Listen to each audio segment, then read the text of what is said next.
The alarm clock blinked, 6:30 a.m., when Daniel Whitmore opened his eyes. Outside, the Seattle sky was a pale shade of gray, the kind that promised rain even when it didn't fall yet. He lay still for a moment, listening to the faint hum of traffic in the distance and the soft rhythm of Claire's breathing beside him. Everything looked ordinary, exactly as it had for years. He turned off the alarm before it rang. It was something he always did, out of habit, out of consideration.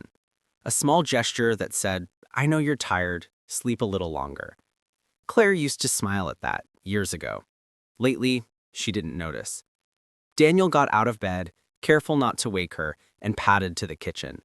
The espresso machine gurgled to life, and the scent of coffee filled the air. He liked this time of morning. Quiet, predictable, his favorite part of the day. The stillness before the world asked for too much. Claire appeared 15 minutes later, hair tied loosely, wearing his old sweatshirt. She looked beautiful in the soft light, though there was something hurried in the way she moved, as if she were already late for something invisible. "Morning," he said, handing her a mug. She smiled, but it was automatic, a reflex, not a feeling. "Morning. You've got that meeting at 10, right?" "Yeah.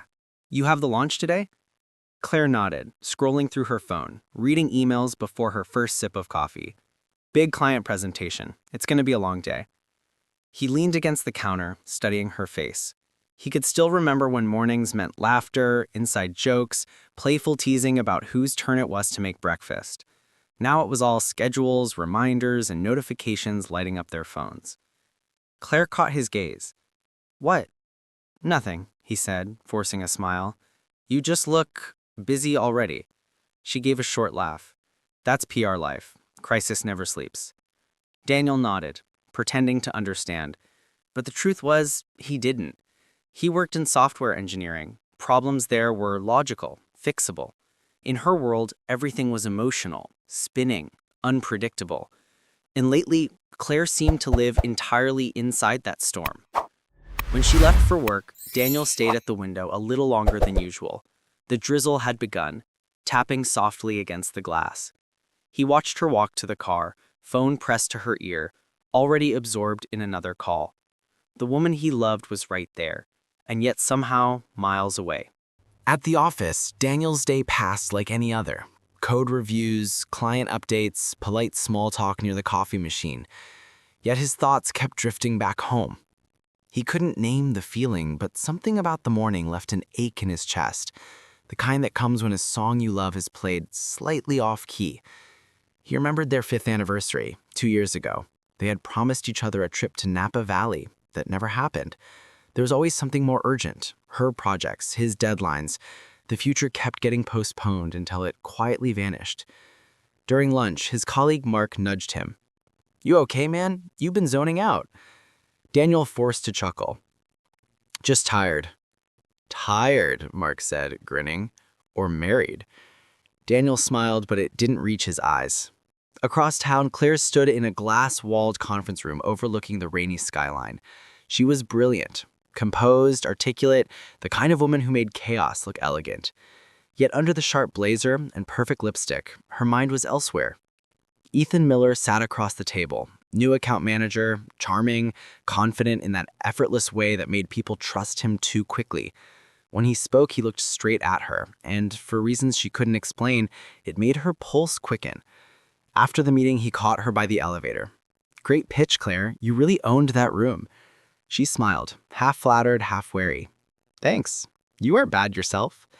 The elevator doors opened. They stepped in. Silence. The kind that stretches just long enough to feel dangerous. You ever feel like you spend your whole life talking, but no one really hears you? Claire's breath hitched. She thought of Daniel, of his gentle silence, his eyes always tired after work. She thought of all the nights she tried to talk about her fears, her exhaustion, and his response was always calm, logical, measured, reliable, but distant. "Yeah, I do." Ethan smiled faintly. "Then maybe you're talking to the wrong people." The elevator dinged. She walked out first, heart beating faster than it should. That evening, Daniel came home early, a rare thing. The lights were dim, the house quiet. On the table, there was a half-eaten salad, a laptop, and a glass of white wine. Claire was in her office corner typing furiously, earphones in. "Hey," he said softly. She didn't hear.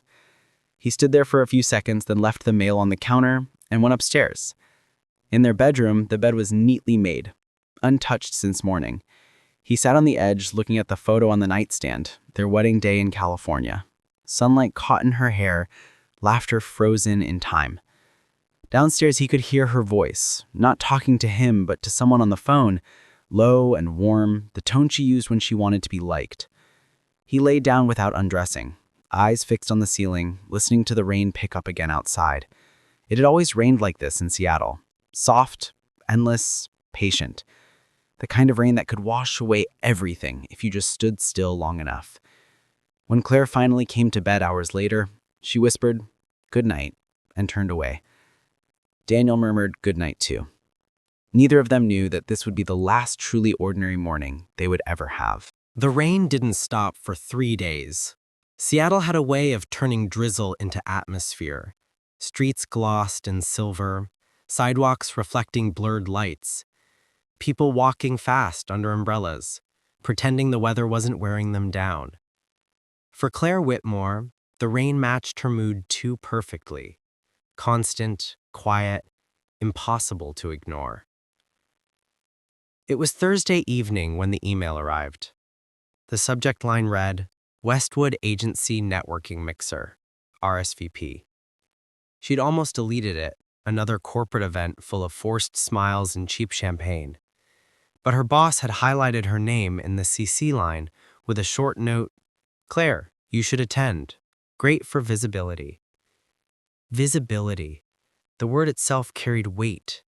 In her field, being seen meant survival. She sighed, poured another glass of wine, and clicked accept. Friday night came with a soft drizzle and a city dressed in reflections. Claire stood before the mirror in their bedroom, fastening her earrings. Her dress was simple but elegant, navy silk that traced her figure without announcing it too loudly. She looked composed. From the outside, she was the image of control. Inside, she was a knot of restlessness and fatigue. Daniel watched her from the doorway, still in his hoodie and jeans, laptop under his arm. "Another work thing?" she said, applying lipstick. "Westwood Agency's hosting it." He nodded slowly. "You'll know half the room anyway." "That's the point." She met his reflection in the mirror. "You're already visible, Claire. You light up every room you walk into." It was meant as affection, but it landed wrong. Too casual, too practiced. She turned away. "Thanks," she murmured, slipping on her heels. He watched her leave, the front door closing with the soft thud of a habit repeated too often. The house felt colder instantly. The event was held downtown in a glass-walled rooftop lounge overlooking Puget Sound. The skyline shimmered beneath a misty haze like a photograph slightly out of focus. Inside, the air buzzed with chatter, laughter, and the clinking of glasses. Claire smiled, networked, exchanged cards, every gesture precise, effortless. She was good at this. She always had been. Then she saw him again. Ethan Miller, the new senior account manager. Tailored gray suit, sleeves rolled just enough to show confidence without arrogance. He was leaning against the bar, talking to someone she vaguely recognized from a client meeting. When their eyes met, he excused himself with an easy grin and walked toward her. "Claire Whitmore," he said, as if the name itself was a compliment. "I was hoping you'd be here." She laughed lightly. "I didn't think you'd remember me." "Oh, I remember you. You made half the team look like amateurs in that pitch last week." She rolled her eyes. "That's generous. We both know clients only remember the person who brings the drinks." Ethan smiled. "Then let me get you one, just in case." They found a quiet corner, the city lights glittering behind them like distant promises. The conversation flowed easily, marketing trends and possible clients, the subtle politics of agency life. Yet beneath the professional tone, there was something unspoken, a spark of tension neither of them dared name. "Do you ever get tired of all this?" Ethan asked at one point. "All what?" "The smiling, the pretending we care more about numbers than people?" She hesitated, swirling the wine in her glass. "Sometimes, but I guess that's the job." He studied her for a moment. "And outside the job, who are you then?" It was such a simple question, but it cut deeper than it should have. For years, she had been answering to titles: PR manager, strategist, wife. She had forgotten what it felt like to be just Claire. "I don't know anymore," she admitted, her voice barely above the music. He nodded, not pushing, just listening. That, the quiet understanding, disarmed her more than any flirtation could. A message buzzed on her phone. "Daniel, don't stay too late. It's raining again." She typed back quickly, "I won't, just wrapping up." Then, after a pause, she put the phone face down on the table. By 10, the crowd began to thin. Claire and Ethan mingled, talking about small things that felt big in the moment. Childhood towns, bad coffee, the difference between loneliness and solitude. When she finally stood to leave, he offered to walk her to the parking garage. The rain had turned steady, falling in silver threads. Under the overhang, they stopped. "Thanks for the drink," she said. "Thanks for the company." Then after a pause, "You don't get much of that, do you?" She frowned. "What do you mean?" "Someone who really listens." She wanted to protest, but the truth hung between them like the rain, visible, cold, undeniable. He stepped closer, close enough that she could smell his cologne, subtle and clean. Her pulse quickened. For a moment she imagined leaning in, imagined what it would feel like to be wanted again, not as a wife or a PR strategist, but as a woman. But she stepped back instead. "Good night, Ethan." He smiled softly. "Good night, Claire." She drove home in silence, windshield wipers marking time like a metronome. When she pulled into the driveway, Daniel's office light was still on upstairs. The sight brought a wave of guilt, small, confusing, but real. Inside, the house smelled faintly of takeout and rain. Daniel looked up from his laptop as she entered. "Hey," he said. "How was it?" "Fine," she answered, hanging up her coat. "Just the usual small talk." He smiled. "Didn't get caught in the storm?" "Not really." She hesitated, eyes flicking toward him, wanting to say something. "I missed you. I feel lost. Please look at me again." But the words never formed. Instead, she kissed his cheek lightly, a ghost of intimacy, and whispered, "I'm exhausted. I'll shower and go to bed." He nodded. "I'll be up in a bit." When she closed the bathroom door behind her, she exhaled, leaning against the cool tile. The mirror fogged with steam, her reflection fractured and soft. In her phone's reflection, Ethan's contact hovered near the top of her messages. She didn't text him, not that night, but she didn't delete the number either. Outside, the rain whispered against the window, patient, relentless, waiting for the next fall. It began like any other Monday. Gray skies, coffee, the hum of traffic beyond the window. But by the time the day ended, Claire's life would split cleanly into two parts, before and after. The morning was hurried. Claire rushed through her usual routine, barely tasting the toast Daniel had made. He was talking about upgrading their old car, about maybe taking a trip once his project wrapped up in spring. She nodded at all the right moments, smiling without really listening. Inside, her mind was somewhere else, on her phone, on Ethan. They'd been messaging more lately. Harmless things at first, jokes about clients, office gossip, shared frustrations. Then the tone had shifted. Subtle compliments, late-night texts, words that seemed to touch places Daniel hadn't reached in months. It wasn't physical, not yet, but it was dangerous all the same. At work, Ethan stopped by her office with 2 coffees. "For my favorite strategist," he said lightly. She laughed. "I'm not your strategist." "Then just my favorite?" he said. Something inside her fluttered, that old thrill of being seen. She hated how good it felt.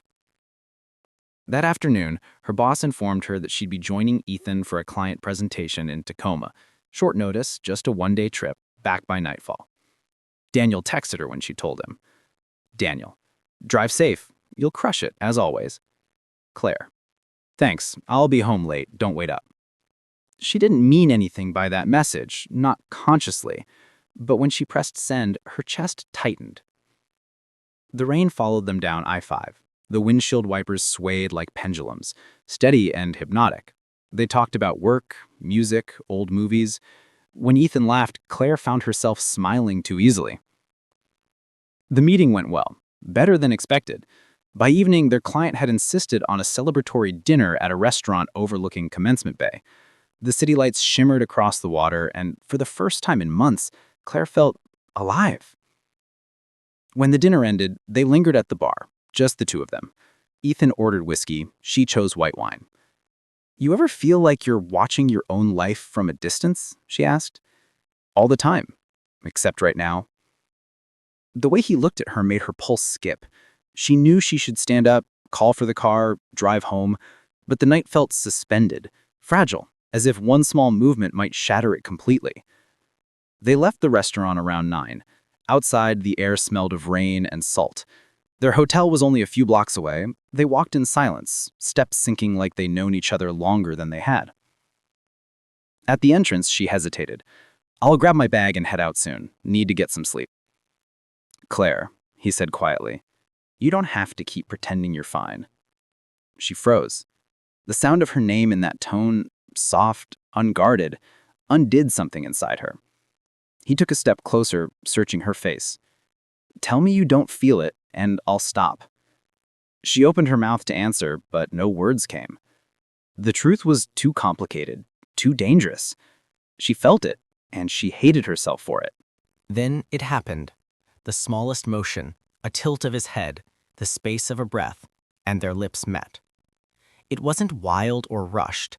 It was hesitant, trembling, the kiss of two people who already knew it was wrong, but couldn't turn away. For one long, reckless second, the world fell silent. Then she pulled back, breath shaking. Ethan, we can't. I know. His voice was barely a whisper. I'm sorry. But neither of them moved. Later, in the quiet of the hotel room, Claire stared at the ceiling. The sheets tangled around her legs, her skin still humming with guilt. Ethan was asleep beside her, turned to the window, his breathing even. It had been one day, one mistake, one moment that couldn't be undone. She sat up, wrapped herself in the blanket, and looked at her phone. A notification blinked. One new message from Daniel. Hope the presentation went well. Proud of you. Love you. Her throat closed, tears welled, sharp and hot. She typed a reply, deleted it, then typed again. Thanks. Love you too. When she hit send, her hands trembled. She got dressed quietly, gathered her things, and slipped out of the room. The hallway was silent except for the hum of air conditioning. In the elevator's reflection, she saw herself. Hair messy, lipstick faded, eyes hollow. Who was this woman? Outside, the rain had turned cold, falling harder now. She walked without an umbrella, letting it soak her as if the water could wash the night away. But no amount of rain could touch what had already sunk inside her. The next morning, Daniel woke to a text, short, casual. Claire, on my way home. Meeting went great. He smiled, not knowing that his world was already broken, only waiting to find out. That afternoon, Claire returned home, hair still damp from the weather, smile rehearsed. She kissed him softly, and he didn't notice how her hands trembled. Long day? He asked. Exhausting, but productive. He laughed. You always deliver. She smiled, the kind that barely held together, and walked upstairs to shower. In the bathroom, she turned the water on full heat and stood there until her skin burned, trying to erase the memory. But some things don't wash away. When she finally checked her phone, there was a new message from Ethan. Ethan, are you okay? She typed, I don't know. But before sending it, her thumb slipped. The message went to Daniel instead. She didn't realize it at first, but when Daniel's voice called from the hallway, calm, confused, her heart stopped. Claire, he said softly, holding up his phone. Who's Ethan? The world narrowed. The sound of water faded. And that was how it ended. Not with shouting, not with rage, but with the quietest question she'd ever hear in her life. The day after everything happened, the house felt different, hollow, like the soul had been drained out of it. The morning sun poured through the blinds, but instead of warmth, it brought a cold kind of light that made every corner look sharper, emptier. I woke up on the couch again. The faint smell of her perfume still lingered on the pillow beside me, a cruel reminder of what once felt like home. There was no sound, no clinking of coffee mugs, no humming from the kitchen, no good morning whispered half awake. Just silence. Heavy, endless silence. I glanced at my phone. No messages, no apologies, no explanation. Just the same empty screen staring back at me.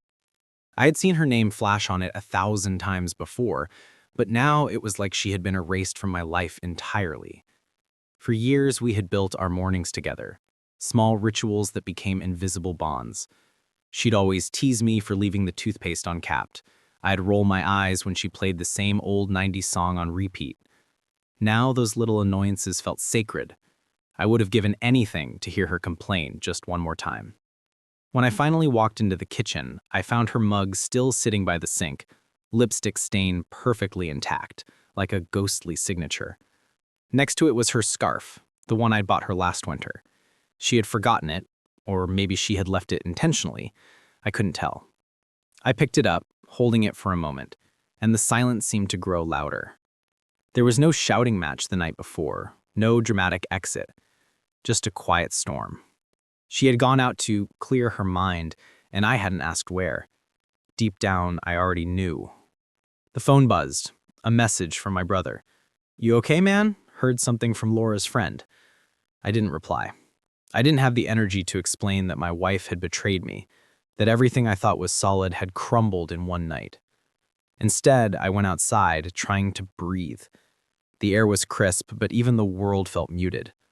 The neighbor's dog barked in the distance, and for a second, I envied that simple, honest sound. There was no pretending in it. I spent most of the day pretending, though. Pretending to be fine. Pretending I didn't care. Pretending that maybe she'd walk through the door, look at me, and say it was all a mistake. But she didn't. As the hours dragged on, the silence changed. It wasn't peaceful anymore. It became cruel. Every tick of the clock was like a reminder that time was moving forward, with or without her. By late afternoon, I found myself sitting at the dining table, the one where we'd laughed, planned vacations, argued about bills, and celebrated anniversaries. There were still 2 chairs, but only one life left in the room. I opened my laptop out of habit. There was an email from her. The subject line was blank. My hands trembled as I clicked it open. "I'm sorry. I need time to think. Please don't hate me." That was it. 3 sentences that broke everything and yet explained nothing. I stared at the words until they blurred. The silence between those lines was louder than anything she could have said. That night, I didn't turn on the TV, didn't cook, didn't even turn on the lights. I just sat there listening, to the ridge hum, to the wind outside, to my heartbeat reminding me I was still alive, even if I didn't feel like it. The silence had become my new companion, and in that quiet, I started realizing something painful. Love doesn't die with shouting or tears. It fades in the silence, when one person stops fighting for it. And that's exactly what she did. Tomorrow, I told myself I'd decide what to do next. But as I drifted into uneasy sleep, one thought haunted me. Maybe she already had. It had been 4 days since her message. I need time to think. And during those 4 days, time was all I had. Too much of it. Each minute felt heavier than the last. I had stopped checking my phone every few seconds. I already knew there would be nothing. The silence had turned into a routine, and that terrified me more than her betrayal. On the 5th morning, I decided to clean, not because I cared about the mess, but because I needed something, anything to do. The house smelled stale, as if it hadn't breathed since she left. I started with her side of the bedroom, folding the sheets, putting away the clothes she hadn't taken.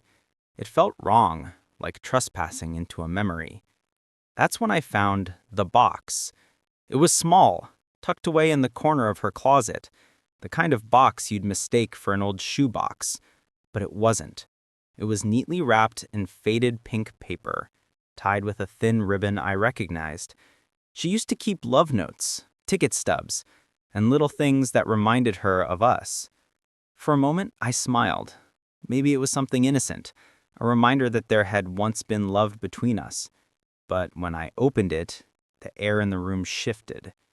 Inside were letters, not mine, about a dozen of them, folded neatly, some still sealed.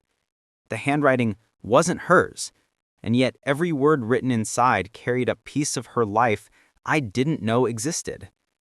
The first letter began, "Laura, I still can't believe you're married to him. When we talk, it feels like time stops, like the world makes sense again. I know it's wrong, but when I think of you, everything else fades away." My stomach twisted. I read the name at the bottom, Ethan. I didn't know an Ethan. I sat down on the floor, the letter trembling in my hands, each word carved deeper into me than the last. I read another one, and another. They weren't old. Some were just weeks before the night she said she worked late. One of them said, "You said you'll tell him soon. I don't care how he reacts, I just want you. No more hiding." The walls of our bedroom, our sanctuary, suddenly felt like strangers. Every corner of that space had heard our laughter, our promises, and now these letters poisoned all of it. I wanted to stop reading, but I couldn't. Part of me needed to know everything, needed to confirm that it wasn't just a mistake, but a choice. The last letter was dated 2 days before that night, the night she said she was going to dinner with her coworkers. "Laura, if he finds out, let him. You deserve to be happy. Don't let guilt tie you down to something that's already over." I dropped the letter. My vision blurred as anger rose hot and uncontrollable. My heart pounded so loud I could hear it echoing in my ears. That night, she didn't come home until nearly midnight. I'd pretended to be asleep. I remembered the way she slipped off her heels quietly, the faint smell of perfume, not from our home, and how she'd paused at the doorway as if deciding whether to look at me, and then didn't. Now I knew why. I sat there for hours, surrounded by those letters.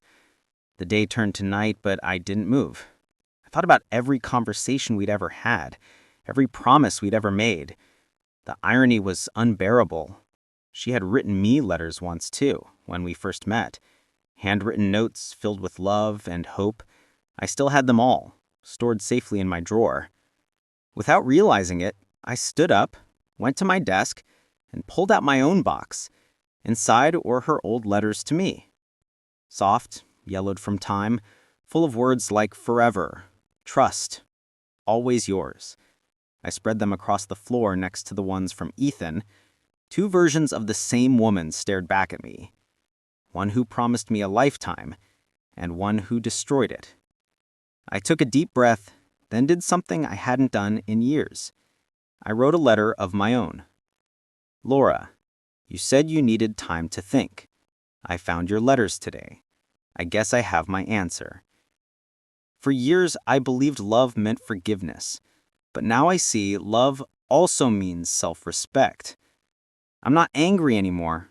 I'm just done pretending we're still us. You once told me love was about choosing someone every day. You stopped choosing me a long time ago. Mark." I sealed it, placed it on her pillow, and left her box, her secrets, right beside it. For the first time since everything fell apart, the silence felt different. It wasn't empty anymore. It was final. That night I slept in the guest room. I didn't dream, I didn't cry, I just lay there, breathing, feeling the weight of the past lift. Not because it was gone, but because I was finally ready to let it go.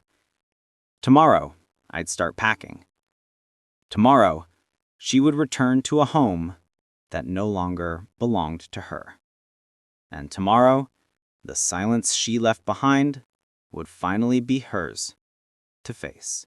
It was raining when Laura came home. The kind of steady, unending rain that seemed to wash color out of everything. The streets glistened with reflections of traffic lights, red, gold, then green, like fleeting emotions flickering across a face. She parked by the curb and sat still inside her car for nearly 10 minutes, listening to the soft drum of raindrops against the windshield. She didn't know why she hesitated. Maybe she already sensed it, that something had shifted inside the walls of their home, that silence had turned into judgment, waiting for her to step inside.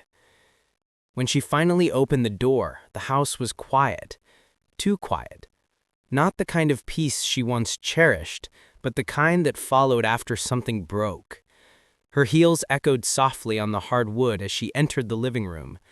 Everything was tidy, too tidy, as if someone had cleaned to forget. The faint scent of lemon polish and coffee hung in the air. Then she saw it. On the pillow of their bed lay a sealed envelope, her name written in Mark's handwriting, neat, deliberate, restrained. Beside it sat the small pink box she thought she had hidden so well. Her throat tightened as she froze in the doorway. For a long moment, she couldn't move. The sound of the rain filled the silence, tapping faintly against the bedroom window like distant memories knocking to be let in. She stepped closer, trembling. Her fingers brushed against the edge of the letter before she sat down. The bed dipped under her weight, and she felt the coldness of the sheets, the emptiness beside her where he once slept. She unfolded the letter and began to read. Every line hit her like a quiet blow.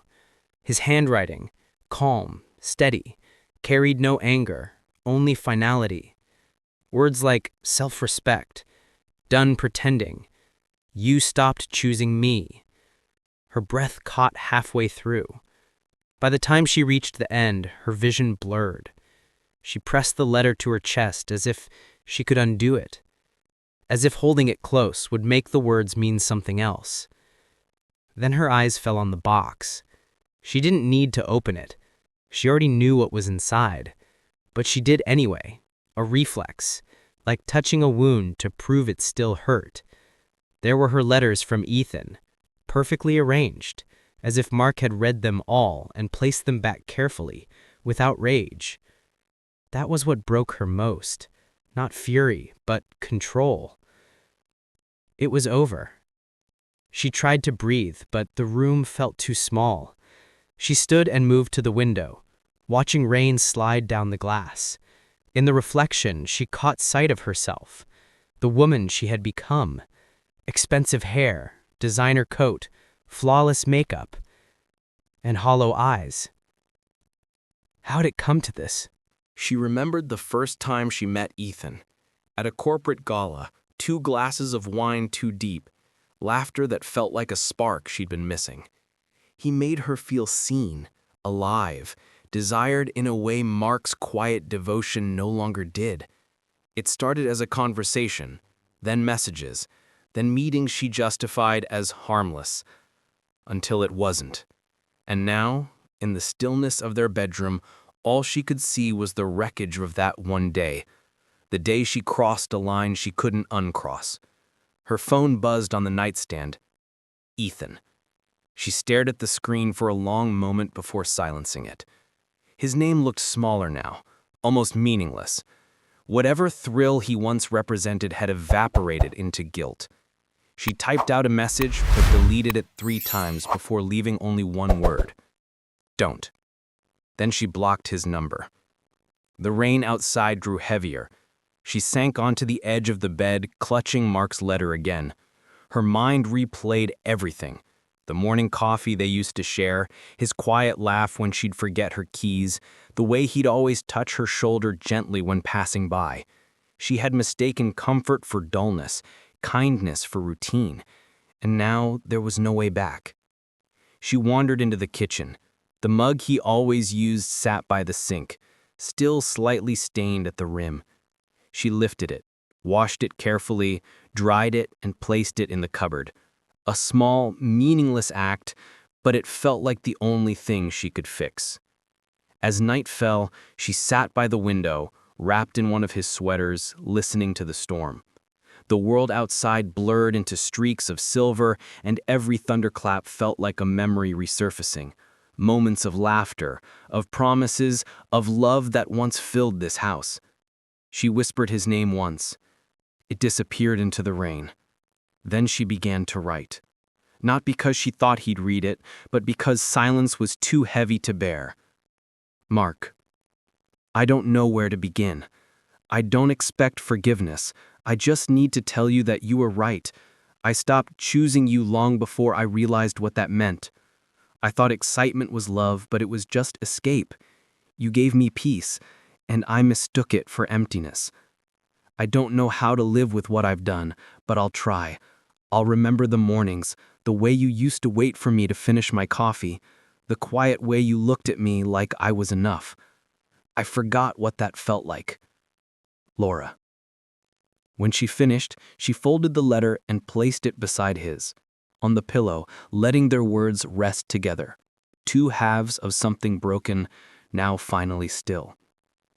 The rain softened near midnight, leaving behind a whisper of echoes on the roof. Laura turned off the lights, lay down and listened. Every drop felt like a heartbeat fading, like the sound of something ending, and maybe in some fragile way, beginning again. For the first time in weeks, she cried not for what she lost, but for what she had never learned to cherish. The morning after the rain was impossibly clear. The kind of morning that seemed cruel in its brightness, as if the world had decided to start over while the people inside it hadn't. Mark stood by the window of his new apartment, holding a cup of black coffee that had long gone cold. The view was unremarkable. Just a stretch of city blocks, cars crawling below, a billboard advertising something about new beginnings. He almost laughed at the irony. It had been 2 weeks since he left the house. 2 weeks since the silence had become permanent. He hadn't blocked her number, but she hadn't called. He imagined she was still there, surrounded by ghosts of what they once were. That morning his phone buzzed. A message from an unknown courier service. Package delivered to your building lobby. He wasn't expecting anything. Still, curiosity made him take the elevator down. There on the counter sat a small white envelope. No name on the outside, only a return address he immediately recognized. His old home. He carried it upstairs with hands that trembled just slightly. When he opened it, a faint scent of rain and lavender drifted out, the same perfume Laura used to wear. Inside was a handwritten letter, and beneath it, a small key. He unfolded the letter carefully. Mark, I don't know if you'll read this, but I need to write it anyway. The house feels like a museum now. Everything's still where you left it, except the warmth. I walk through each room and hear our laughter, our arguments, even the way you used to hum when you worked on Sunday mornings. I've spent every day since you left reading your letter, over and over. Sometimes I think I hear your voice between the lines. You said love also means self-respect. I think I understand now. I didn't respect you. I didn't even respect myself. I was chasing a version of happiness that never existed. I ended things with Ethan. Not in a dramatic way, just silence. I told him the truth, that what we did wasn't love, it was loneliness pretending to be passion. Mark sat down slowly. His thumb brushed the paper, tracing the indentations where she had pressed too hard with the pen. He could almost picture her there, sitting by the window in that same sweater, rain outside, tears falling onto the page. I'm starting therapy. I've stopped drinking, stopped lying. I visit your mother sometimes. She doesn't say much, but she lets me sit with her in the garden. I think she still believes you and I will find our way somehow. The key I've enclosed is to the storage unit by the lake. You remember the one we rented after our wedding? I've kept it all these years. Inside there's a box labeled Us. Photos, old letters, That postcard from Italy you never mailed because you said it was too cheesy. If you ever want to close this chapter completely, take it. Burn it, keep it, throw it into the lake. Do whatever gives you peace. And if you ever forgive me, not to start over, but to let go, I'll be grateful for the rest of my life. Laura. He read it twice, then a third time. By the fourth, he wasn't sure if the wetness on the page was from her tears or his own. He set the letter down, leaned back, and stared at the ceiling. Forgiveness. Such a simple word, but it carried the weight of everything unsaid between them. He thought about the years they shared, the quiet routines, the laughter that filled lazy weekends, the arguments that now felt small compared to the silence that followed. Love, he realized, wasn't only destroyed in betrayal. Sometimes it eroded long before that, through neglect, through forgetting to look at each other with the same wonder they once had. By late afternoon, he found himself driving toward the lake. The roads were still wet, the air cool and clean. When he arrived, the storage unit stood quiet under the soft light of evening. Inside, the box was exactly where she said it would be, US written in her cursive, faded but intact. He carried it outside to the small wooden dock where they had once watched fireworks on their second anniversary. The lake was calm, reflecting the pale sky like glass. He opened the box and went through each piece, the Polaroids from road trips, her letter on their first Christmas together, his own note from when she got her promotion. So many fragments of two people who had once believed in forever. At the bottom was a small photograph of the two of them standing in front of their first apartment, arms around each other, faces unguarded, the kind of happiness that doesn't know it's temporary. He held the picture for a long while, then folded it, slipped it into his wallet, and closed the box. He didn't burn it. He didn't throw it away. He simply left it there, inside the storage unit. Not buried, not destroyed, just done. As he stepped outside, a faint drizzle began to fall again. The air smelled of wet earth and closure. He looked out at the lake one last time and whispered, almost to himself, "I forgive you." He wasn't sure if he meant her or himself. Maybe both. That night, back in his apartment, he placed her letter in a drawer, not hidden, but kept. A reminder that love could fail and still, somehow, teach you something about grace. The rain returned, soft and rhythmic against the windows. Mark closed his eyes, letting its echoes lull him into sleep. For the first time in months, the silence didn't ache. It just existed, calm, forgiving, complete. It was a gray Sunday morning when Laura finally gathered the courage to visit him. The air outside carried that crisp chill of early spring. Clean, unmerciful, the kind that seeps through your coat and makes you aware of every heartbeat. She had rehearsed this day 1,000 times in her head. What she'd say, how she'd keep her composure, how she wouldn't cry. But standing at his apartment door, all the words she had practiced vanished. She hesitated before knocking. The number 304 stared back at her like a quiet judgment. When the door opened, Mark looked almost the same. Calm, centered, older somehow. His hair had grown a little longer, a faint shadow of stubble along his jaw. He wasn't surprised to see her. Maybe he'd been expecting this. Or maybe he had already made peace with whatever she might say. Laura. His voice was even, neither cold nor warm, just steady. "Hi," she said softly. "Can I, just for a minute?" He stepped aside without a word. The apartment was modest, minimalistic. A single gray couch, a coffee table, shelves lined with books. No traces of their old life, none of her paintings, none of their shared furniture. It felt like a place for someone who had learned to live alone and didn't mind it. She noticed the window was open, letting in the faint hum of the city below. The air smelled like coffee and rain. Mark gestured toward the couch. "You can sit." She nodded, but didn't move. Her hands trembled slightly as she held her purse. I got your message about the storage unit. I saw the box was gone." He nodded. "I left it there. Some things don't need to be destroyed. Just left behind." Silence settled between them. Not awkward, but heavy with all the things they used to fill it with. Laughter, morning chatter, shared routines. Now it was just breathing and distance.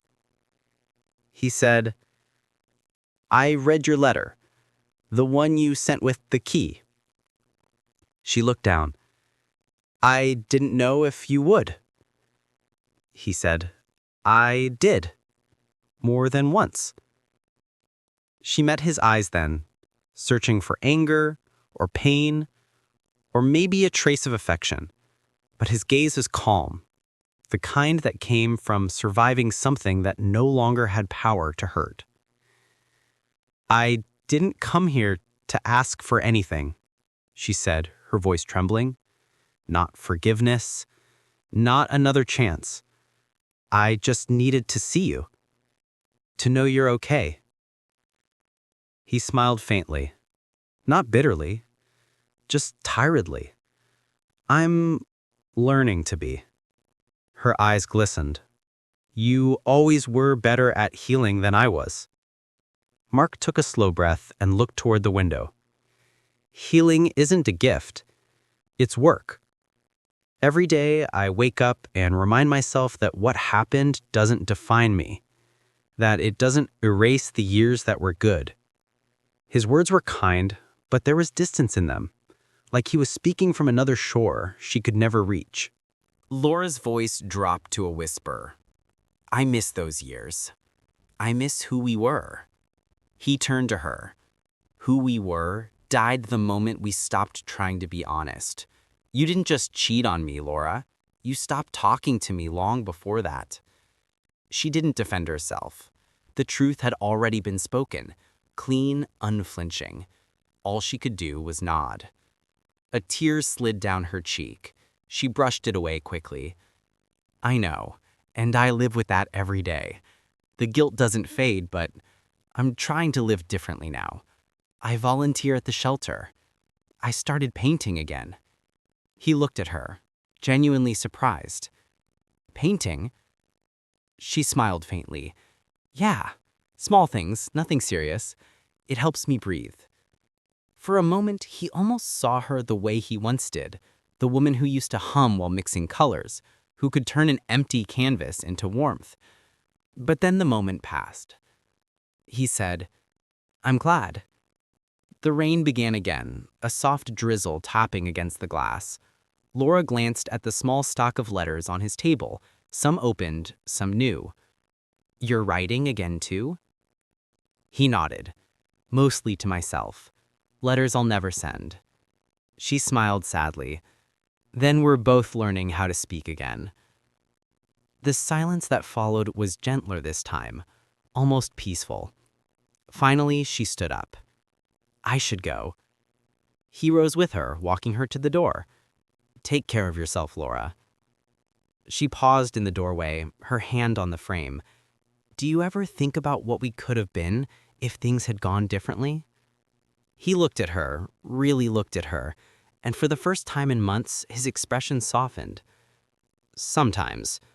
But then I remember if it hadn't happened, neither of us would have learned how fragile love can be, or how strong silence can feel when it's finally honest." Her eyes filled again, but this time she didn't hide it.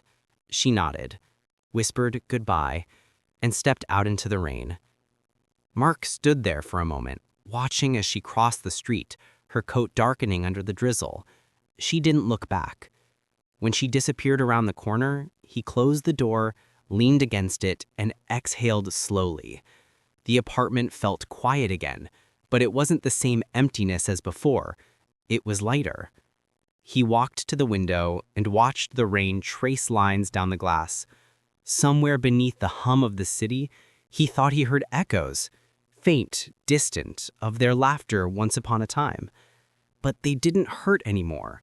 They just existed, like ghosts that had finally found peace. He turned off the light, set his empty cup in the sink, and sat on the couch. The letter from her still rested in the drawer, unopened again, but safe. Not a wound, but a reminder. Outside, the rain fell steady and calm, not like mourning, but like renewal. And in that quiet, between the rhythm of the drops and the hum of the city, Mark realized something profound. Forgiveness wasn't a moment. It was a choice, one he'd keep making, day by day, until the echoes of the past no longer asked to be heard.